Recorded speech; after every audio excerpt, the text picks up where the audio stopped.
안녕하세요. 원영석입니다. 오늘도 원영석의 진실정치 애청해주셔서 감사합니다. 본격적으로 프로그램 시작하기 앞서서 제가 좀 라디오 코리아에서 라코 내러티브 프로그램을 진행하고 있습니다. 라디오 코리아 기자들하고 이슈들을 놓고 의논하는 그런 시간입니다. 보통 메인스트림 미디어 많이 커버하지 않습니까? 대다수 한국 한인 언론이. 하지만 그런 이슈들을 탈피해서 대다수 언론들, 메인스트림 미디어를 비롯해서 한국 한인 언론들이 다루지 않는 이슈들을 중점적으로 패널 토크를 하고 있습니다.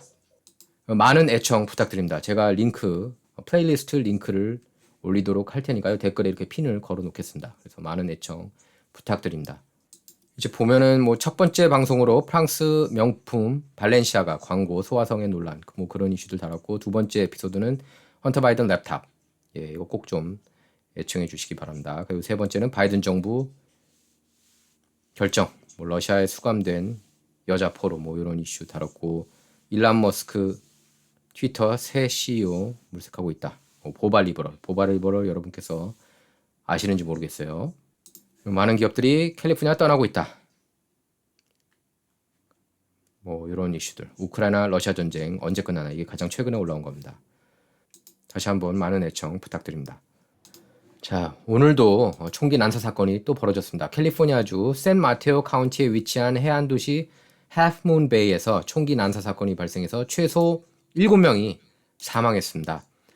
샌마테오 카운티 셰리프국에 따르면 용의자는 올해 67살 자오 천리로 범행 후 자수해서 현재 구금 중입니다.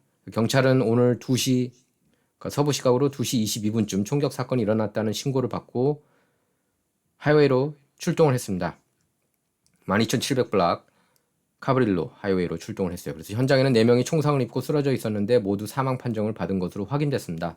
한 명은 심각한 부상을 입고 병원으로 이송됐고, 셰리프국은 얼마 뒤 현장 인근에서 또 다른 총격이 발생했다는 신고를 받고 출동한 가운데 3명의 추가 희생자가 숨진 채 발견된 것을 확인했습니다.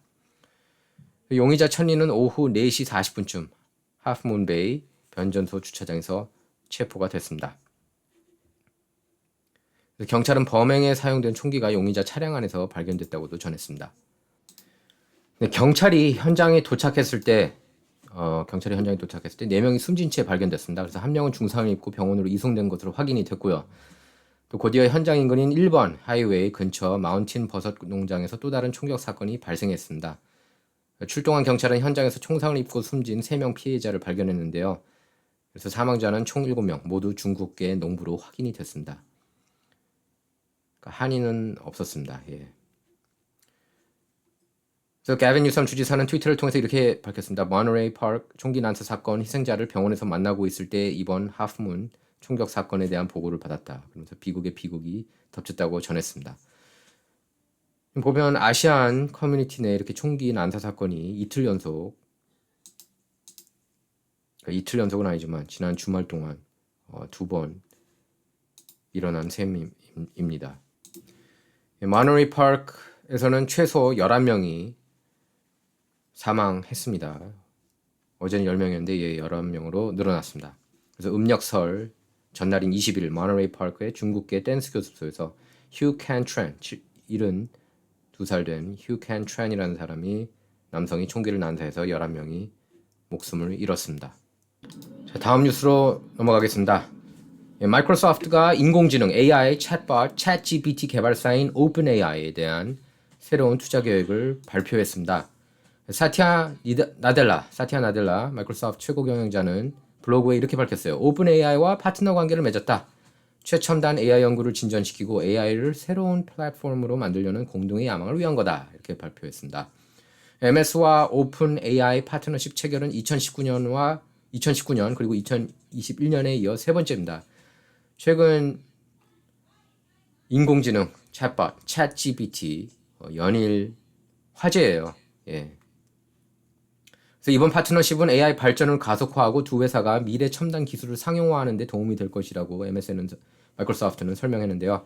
MS는 구체적인 투자 규모는 밝히지 않았지만 블룸버그 통신은 소식통을 인용해서 투자 규모가 수년간 총 100억 달러에 이른다고 그렇게 보도했습니다.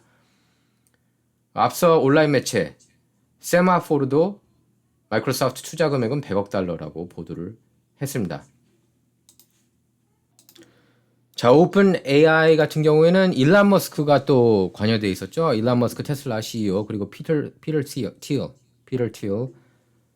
클라리엄 캐피털 사장 그리고 리드 호프만 링크드인 회장, 샘 올트먼 Y 컴비네이터 사장. 현재는 오픈 AI CEO입니다. 예, 샘 올트먼이요.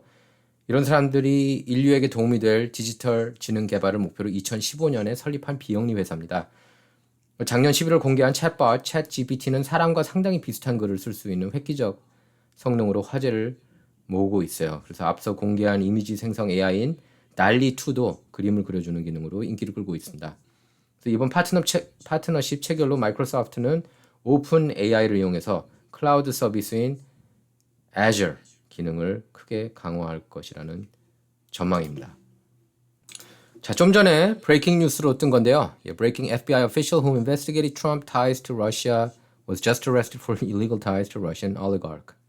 트럼프 러시아 내통 스캔들 수사했던 수사관이 러시아하고 내통해서 체포됐다는 뉴스예요. 러시아 oligarch 하고요. 자, 지금 바이든 기밀 문서 유출 때문에 정치 인생에 치명타 입었는데요. 그런데도 불구하고 2024년에 대선에 출마하겠다고 그럽니다.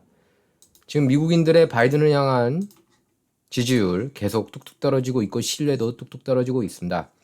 지금 미국인 10명 중 6명이 조 바이든 대통령의 기밀 문서를 부적절하게 취급했다고 생각한다는 여론조사가 나왔습니다. ABC면은 진보 언론이에요. 강성진보. ABC하고 입소스가 지난 20일부터 21일 성인 532명 대상으로 조사했는데 바이든 대통령이 과거 부통령 시절 기밀 문서를 부적절하게 다뤘다고 보느냐? 이 질문에 응답자의 64%가 그렇다고 답했습니다. 적절하게 취급했다는 답변은 34%에 불과했습니다. 작년 11월 중간선거 직전 바이든 대통령 개인 사무실에서 과거 부통령 시절 기밀 문서가 일부 발견된 것으로 뒤늦게 확인됐고 지금 최근까지 지난 주말까지도 계속해서 또 나오고 있습니다. 바이든 대통령 워밍턴 사저에서 잇따라 기밀 문서가 추가로 발견이 되면서 특검이 임명이 됐죠. 특검 임명 이후에도 또 발견됐고요. 근데 그 발견된 내용에 대해서는 별로 얘기를 하지 않고 있습니다. 메인스트림 미디어가. 그래서 제가 ABC를 놓고도 강성진보라고 표현을 한 겁니다.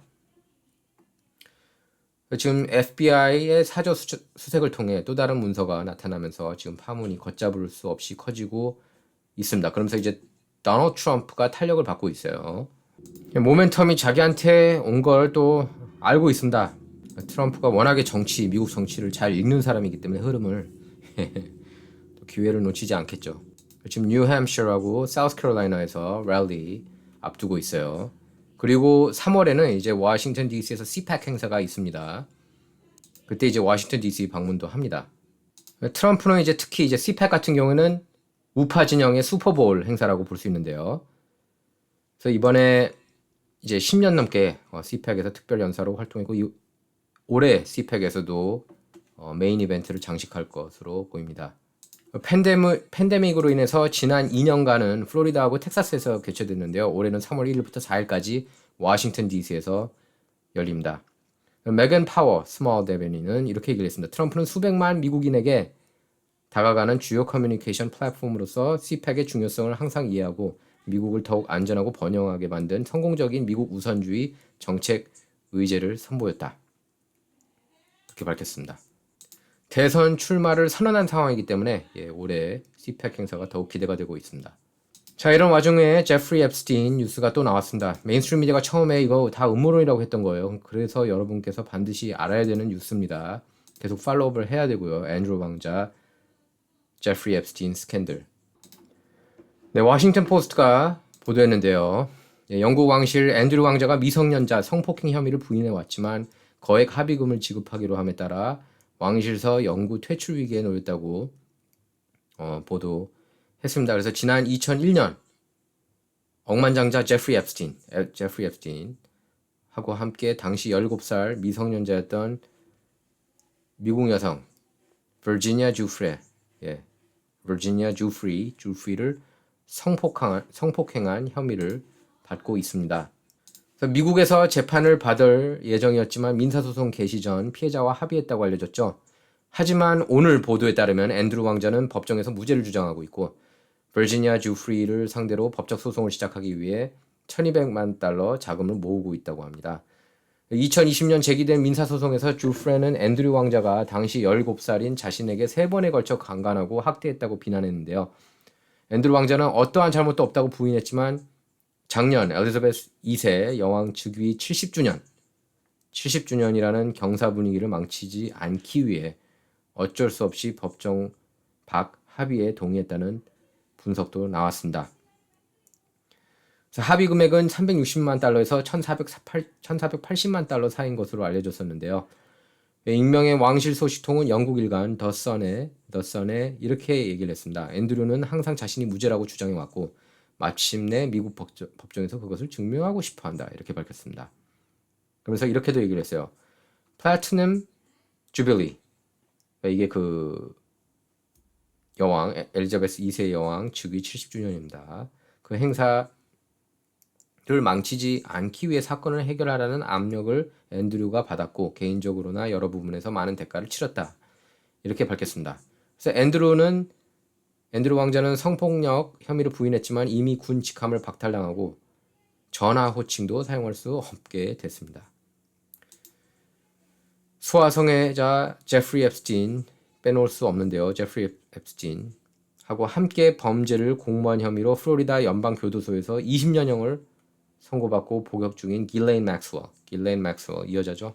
길레인 맥스웰은 2001년, 그러니까 이 사진입니다. 런던 자신의 집에서 앤드류 왕자와 주프리가 함께 찍은 사진이 가짜라고 주장했습니다. 그래서 옥스퍼드대에서 교육받은 영국 사교계 명사인 길레인 맥스웰은 이 커플을 소개한 것에 대해 기억이 없다고도 했어요. 2019년 BBC 뉴스나이트 좌담 인터뷰에서 앤드류 왕자는 이미 주프리와의 만남을 부인했고 맥스웰 집에서 찍은 두 사람의 사진이 조작됐을 수 있다고도 했습니다. 근데 길레인 맥스웰은 얼마 전에 그렇게도 얘기를 했습니다. 내가 교도소로 감으로써 주프리 고통이 더 덜어졌으면 좋겠다. 그렇게도 얘기를 했었어요.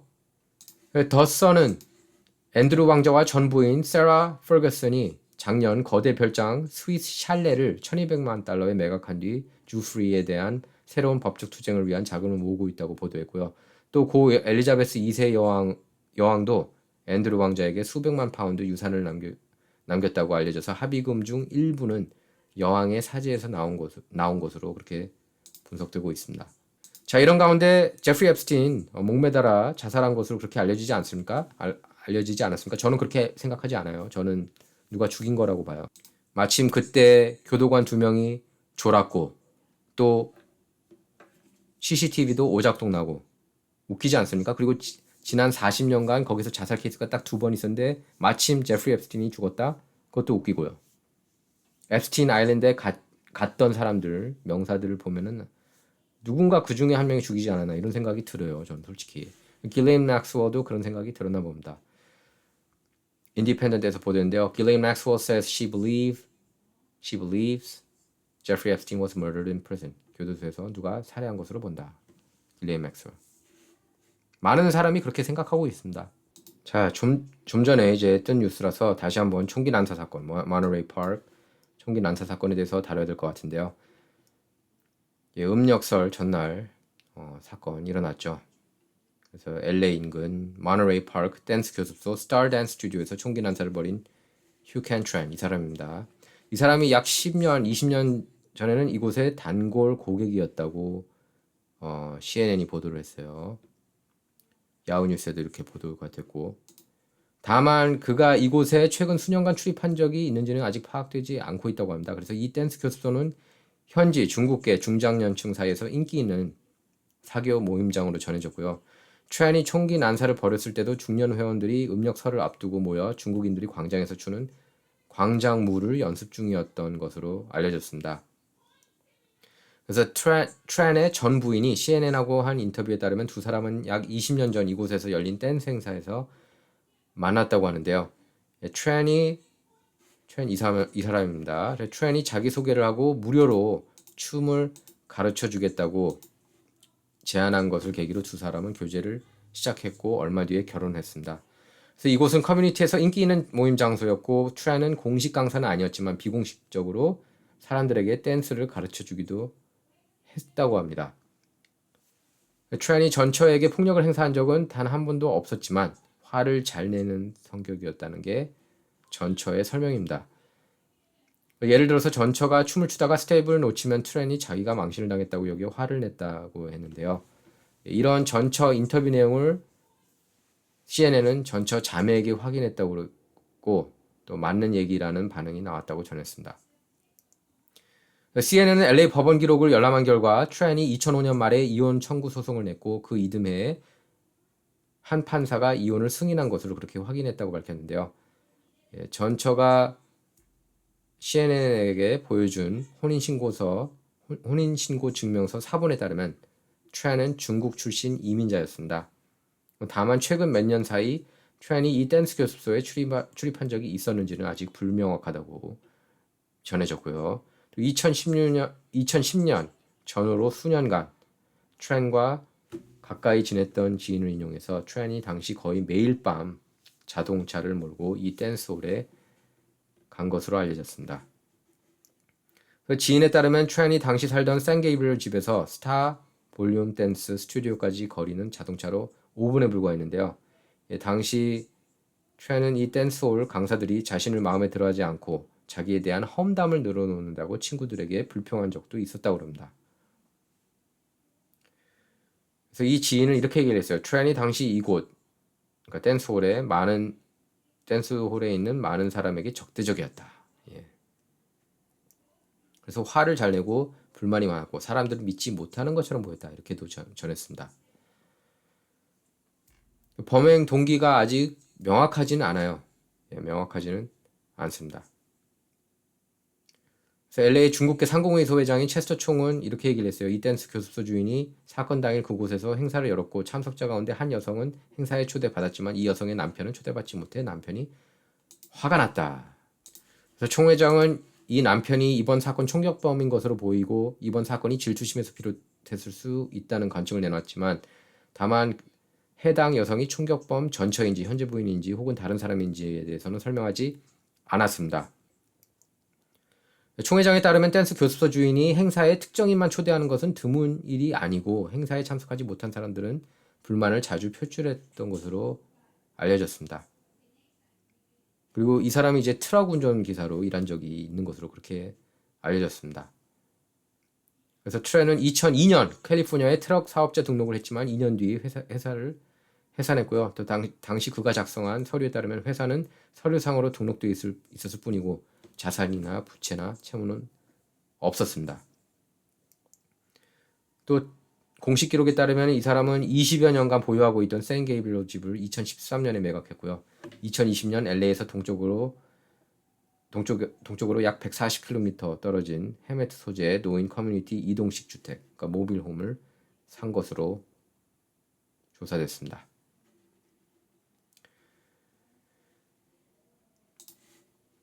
자, 그리고 백악관 장피에르 대변인 브리핑을 끝으로 이번 방송은 마치겠습니다. 자, 진정은 좌와 우를 말하는 시간이 아니다. 옳고 그름만 논하는 시간입니다. Not about left or right, all about right or wrong. 예. 들어보겠습니다. Republicans are using their narrow majority to force the American people to pay higher gas prices, just as big oil companies are amassing record profits. What's even more alarming is that this is not the only attempt by House Republicans majority to raise costs on middle class families. 공화당이 가스값을 올리려고 안간힘을 쓰고 있다는 그런 얘기를 하고 있는데, 근데 미국이 에너지 독립국이었을 때가 언제입니까? 트럼프 때 아니었어요? 72년 만에 에너지 독립국? 화석연료 의존하지 않았습니다. 근데 지금은 오펙한테 의존하고 있어요. 기후변화 어젠다를 밀어붙이면서. 정말 기후변화 문제 있다. 그러면은 오펙한테도 기름 푸지 말라고 해야 되는 거 아닙니까? 이게 앞뒤 전후가 맞지 않습니다. 이거는 그냥 누가 이렇게 밈 영상을 올린 겁니다. 예, 웃자고 제가 여러분께 보여드리는 거예요. 애청해 주셔서 감사합니다.